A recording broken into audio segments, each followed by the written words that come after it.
On today's Hashi, I'm discussing increases in property taxes, Realtor.com's March housing report, and weekly unemployment. Today is Thursday, April the 4th, 2024. I'm Byron Lazine, and the Hot Sheet starts now.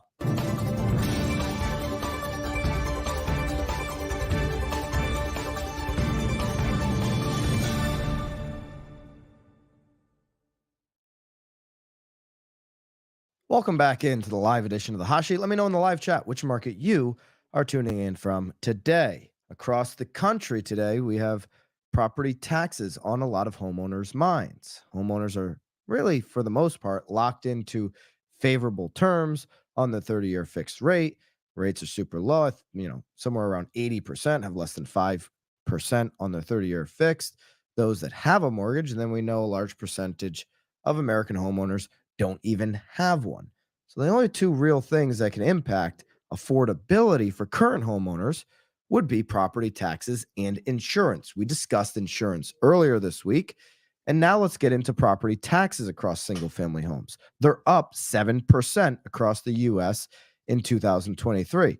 That's totaling $363 billion of property taxes flowing from owners into their states and local municipalities. Adam, a leading curator of land, property, and real estate data, released this data for 2023, an analysis for 89.4 million U.S. single-family homes. It shows the $363.3 billion in property taxes were levied on single-family homes in 2023, which is up 7% from 2022. The increase was almost double the 3.6% growth rate in 2022, and it happens to be the largest in the past 5 years. I actually, when I looked at that number, 7%, I'm like, oh, I would have thought it was higher because of how much property values increased and how I know certain municipalities, certain states like to jump on those opportunities to suck more tax dollars out of their residences. So I'm 7%. I'm not shocked by the number. I don't have any sticker shock. Taxes only do one thing. They continuously go up. That's just the world we live in. We can't be surprised when it happens. We should expect it and anticipate it. The average tax on single-family homes across the nation increased 4.1% in 23, reaching $4,062 compared to a 3% increase the previous year. Regional variations and disparities in tax rates persist. The Northeast and the Midwest face the highest effective tax rates. The effective tax rate nationwide rose slightly from 0.83% in 2022 to 0.87% in 2023, the first increase since 2017 on the effective tax rate. The analysis is based on data from county tax assessor offices as well, and it indicates the effective tax rate increased across much of the U.S. due to declining home values and rising tax bills. I don't know where they get the declining home values at all. That absolutely doesn't make any sense to me. An effective tax rate. Let's look at where these are the highest. Okay, so again, the effective tax rate in the U.S. right now is 0.87% in 2023. Now, this is all outlined in your BAMX show notes, so you can grab these. Here are the effective tax rates. States in the Northeast and the Midwest just are kind of absurd with this number, and it's no surprise that the top three are losing migrate. They're on the negative for outbound migration. They're on the bottom. Really, the top four are always near the bottom of those lists as we look at them. See Illinois here at the top of an effective tax rate at 1.88. New Jersey at 1.64, Connecticut at 1.54, New York at 1.46. Nebraska, Ohio, Pennsylvania, Vermont, Kansas, and New Hampshire make up the top 10 for the effective tax rate, or the most egregious stealers of residences' money across America. I did not say that. That is here somewhere in the notes. Lowest effective tax rate, effective property tax rate. So these are effective property tax rate by state. Hawaii at 0.31%, Arizona, Alabama, Delaware, Tennessee, Idaho, Utah, Nevada, Colorado, and West Virginia. You better believe if I'm one of those 10 states, if I'm an agent in one of those 10, I'm trying to send out a message about our community, maybe to my email database or otherwise, I'm using that list to my advantage. We are on the top 10 for effective property tax rates, and you might be surprised that that top 10 is a good thing, right? The lowest effective. Highest property taxes just on average. You've got Jersey, Connecticut, New York, Massachusetts, and New Hampshire. The Northeast they just want to be up at the top each and every day when it comes to taxing folks. So Northeastern states are dominating that list. The lowest average property taxes, you got West Virginia at $989, just keeping it under a G for their people. Way to go, West Virginia. Alabama at 1100, Arkansas at 1300, Mississippi over 1300, and Louisiana breaking 1400. Those are the lowest average property taxes across the U.S. Certainly would highlight that if I was in any of those areas. Metros with the highest. Here's metros now with the highest effective property tax rates. You got Akron, Ohio, Rockford, Illinois, Champaign, Illinois, Trenton, Jersey, Peoria, Illinois. Here's with populations of at least 1 million. You got Chicago, Rochester, Hartford, Cleveland, and Columbus. Those are for metros, the highest effective property tax rates. And let's go to the metros now with the lowest. You've got Daphne, Alabama, Salisbury, Maryland, Honolulu, Knoxville, Tuscaloosa making up top 5, and then population over 1 million, Honolulu, and Phoenix, Nashville, Vegas, Salt Lake City. So Vegas effective property tax rate with population over 1 million for a metro up there in the lowest category. Vegas has been somewhere, like when you talk about, the Northeast migrating to, the Sun Belt, Florida and Carolinas and such. You see it with Vegas sometimes with, California folks who are looking to cut down. Now, California's not on these lists here of effective property taxes in the top 10. So that would be an argument where, hey, that this is one of the arguments why California real estate continues to appreciate year over year. California, of course, top 5 economy in the world when ranking even against countries. So there's a lot of arguments for. Of course, I get it. There's other forms of taxation in California that are quite high. Here are some places where property taxes have actually decreased. Decreases in property taxes. Major metros with the largest decrease in average property taxes from 2022 to 2023. Rochester down 28.6%, Houston down 26%, San Antonio down 11%, Baltimore down 8.3%, and Buffalo down 3%. Buffalo just traded Stephon Diggs away from the Bills. So I don't know. I don't know why that popped into my head, but it just happened yesterday. So a little side piece of sports there for you.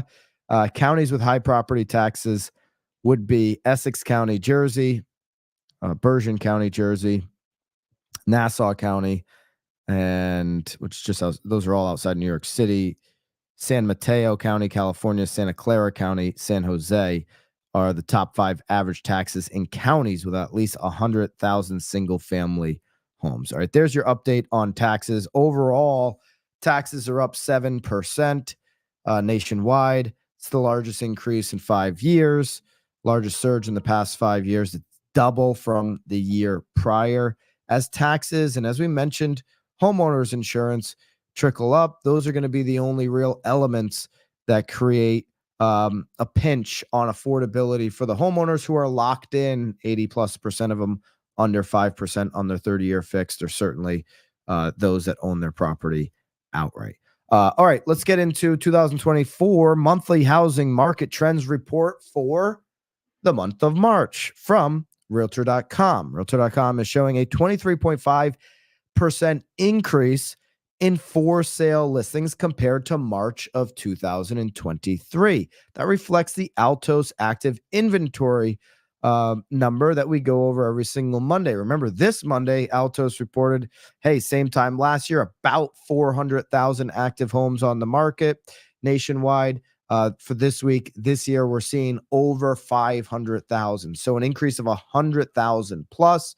That's pretty much reflective here in what Realtor.com is saying, a 23.5% increase in for sale listings. That's active listings on the market available for sale. Realtor.com goes on to say price reductions in March reached the highest level in 5 years. This speaks to the increase in inventory in some markets. Again, the Northeast, not feeling it yet. Get it? You're usually 12 months behind. Okay. Don't give me this story, Northeast, where I'm sitting today, that we're never getting inventory again. You'll get it. You're 12 months behind everybody else. It's the way it works. Go back in history. It works the same way almost every time. While places right now like the South, Carolinas. I was speaking to a homeowner last night, in fact, who's moving to the Carolinas. And she's like, wow, I'm just shocked how much inventory there is. And it's like there's an abundance of inventory where she's looking that is less than 3 years old. Just shocked to see it. You don't see it here where I'm sitting in the state of Connecticut. You're seeing it in Texas. You're seeing inventory rise in different parts of the country. It's not happening in your market yet. It will. Things are loosening up in that respect. Sellers are getting more comfortable with the idea of putting their home on the market and that the 30-year fix isn't getting to 5 anytime soon. Okay, across different regions, price reductions were up compared to the previous year. Up 3.5 percentage points in the South. Go figure. That's where the inventory is climbing. 1 percentage point in the Midwest. Even in the Northeast, you got 0.5 percentage points increase on price reductions there, even though inventory is down. Demand also down. Covered that yesterday when we look at mortgage applications. 0.2% in the percentage points down in the West. 34 of the 50 largest metros saw an increase in the share of listings with price reductions compared with last March, up from 29 in February. Okay. For some reason, though, I talk to agents and I always hear the same thing. There's just no inventory. There's no inventory. There is. It's going up in 34 of the 50 largest metros. Okay. It's going up. It's starting. We can't just use the same line that we've been using the last 18 months. It may not be relevant in your local market anymore. Be able to dissect the macro from the micro. That's what this show is all about. Portland saw the biggest increase in share of listings with price cuts. That's up 9.7%. To 20.1%, followed by Tampa up 8.3 points to 27.6. Tampa, watch out. Inventory is going to keep going up there. Orlando up 6.2 points to 20.2%. Here are the 10 metros with the largest share of housing inventory with price reductions. I'm not shocked to see Tampa Bay at the top of the list at 27.6%. Inventory is going up. You can even argue that Tampa overbuilt the last couple of years. Phoenix, Austin, Jacksonville, San Antonio. You've got Orlando, Portland, Miami, Dallas, and Memphis also on the list. This data is all available for you inside of BAMX, as well as 10 charts from this particular topic. Charts like this showing you the active listing count going all the way back to 2017. We've pulled these charts out for you and made them downloadable inside of BAMX. Okay, 2017, 18, and 19, certainly we saw a higher active listing count than we do today, but we're rising. Today, we're above the years of 23, 22, and 21, and I believe that we'll cross 22 or 2020 rather here at some point in the next few months. That's what the trend lines are looking like as we move forward. So that's your active listing count going all the way back to 2017. These charts can be useful to help educate people who are kind of sitting on the fence, feeling comfortable that inventory is not going to go up too much over the next few months. I'd caution them. It's already way up more than the last 3 years. Total listing count right now, you can see 2024 well above the last 3 years and climbing. This is a This is a indication that it's going to continue to shoot up and to the right based on how steep the line is right now. We go to pending listing count. How many pendings do we have? We're up 6.2% year over year. It's a good thing. 6.2% would put us above 23. Also puts us above 2018, 2019, 2017. Certainly off the pace of 2020, 21, and 22. Those markets are going to be hard to beat. Don't put an expectation that kind of demand is coming back anytime soon with where affordability is. Newly listed homes, the only time frame we're beating is last year. Thank goodness we're beating last year because that was the all-time low. We're starting to get close to getting even or and Altos research, by the way, has us beating 22 for the most part. So Realtor.com doesn't. Discrepancy there. Altos research does have us beating 22. Realtor.com showing us fairly close on newly listed homes. Your market locally may reflect something different on new listings coming to the market. Days on market. Realtor.com says we're living in a 50-day on market time frame. Time on market was 2 days less than last March. Still, historically, going back to 17, very low time frame on market for sellers. Still, really a seller's market. Jody from the OKC says she received an offer on one of her listings yesterday. They were asking for concessions on closing costs. I'm assuming asking for concessions on closing costs. So the buyer was asking for that. And I'm assuming based on the inventory level going up, you tell me in the comments, that you're not in a competitive situation. When you get into an inventory going up market and there's less competition on the homes, the buyers, maybe OKC swinging to a buyer's market right now, that would be one anecdotal evidence that it could be. Buyers say, hey, I've got a little bit of leverage here. I'm going to ask for more concessions because do you got any other offers? I don't see any. And if I don't see any, then I'm going to be in a position to ask for a little bit more, pinch that seller for a little bit more. Depends on the market you're in, right? If the seller has the leverage, I'm not going to really entertain those concessions. But like anything else, if they don't have many options, they're going to have to entertain what's in front of them if they're serious about actually selling their homes. Here's that price reduce share that we discussed. You see price reductions right now are at the highest point since we've seen at any point in the last 7 years. Call it seven total years going back to 2017. Okay. March 2024, 15%, up 2.2% year over year. This is Realtor.com's data.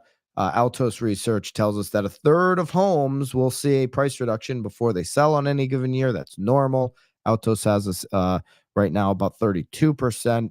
So we're kind of hitting that number right now. Here's some regional statistics for you. March 2024, Midwest active listing count year over year up 13.9%. Listen, look at these numbers. Active listing count. The Midwest, you've got, if you're in the Midwest, give me a MW in the chat. You're up 13.9% on active listings year over year. The West, give me a W for the West side, Tupac style. You're up 12.4% on active listing count year over year. If you're in the South, little Wayne style, then you're at 36% up on active listing count. Everybody in the Northeast keeps telling me we're never going to get an inventory again. Well, if you ask the agent in the Midwest, the South, or the West, if you ask an agent in Florida just 15 months ago, man, nobody can find anything. Nobody can find anything. And then look at this today, 35.8% more active listings. Northeast, friends, you're always 12 months behind. When we do a hot sheet on April the 4th, 2025, this number is going to say 15, 20%.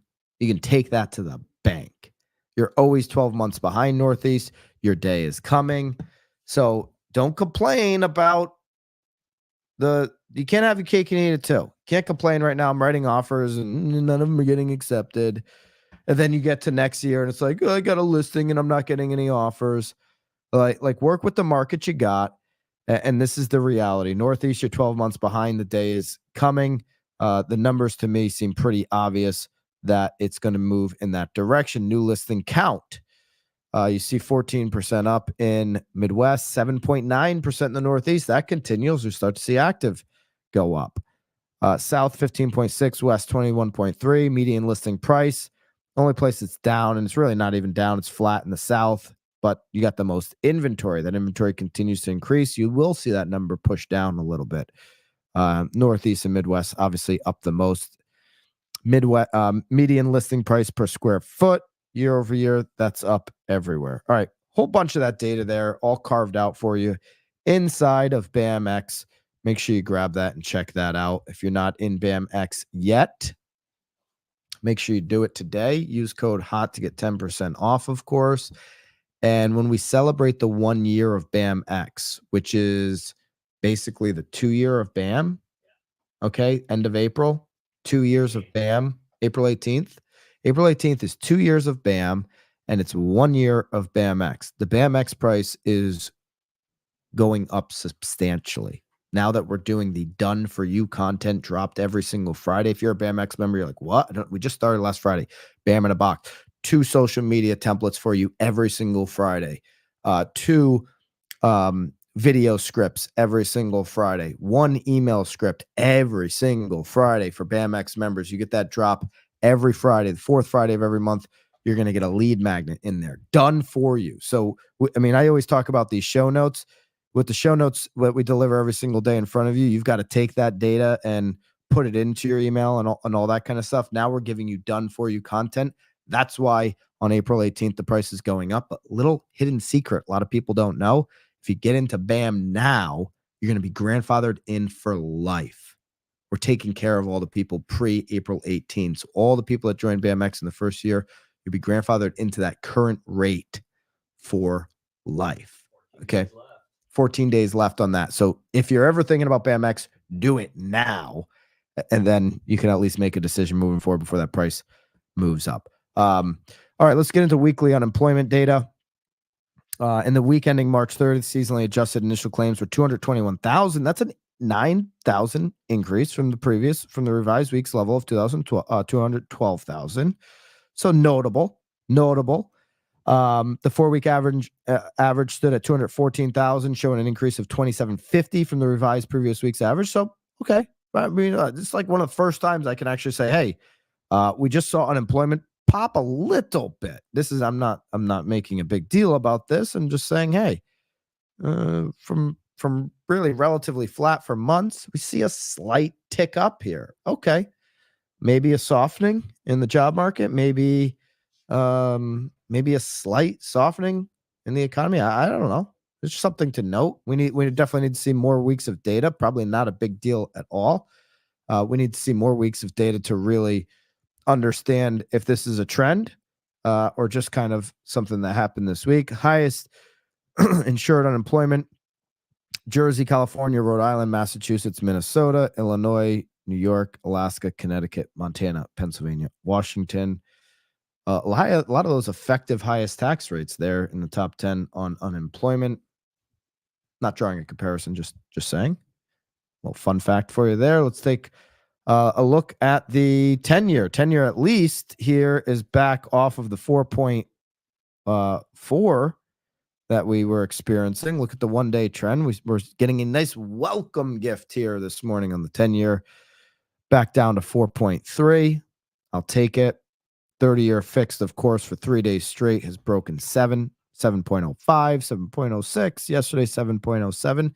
Maybe today we can get a little bit of cooling off on the 30-year fixed, get it back down to 7, or the Walmart version of 7 would be even better, a 6.99. I would take that. Love to take you with me to DC.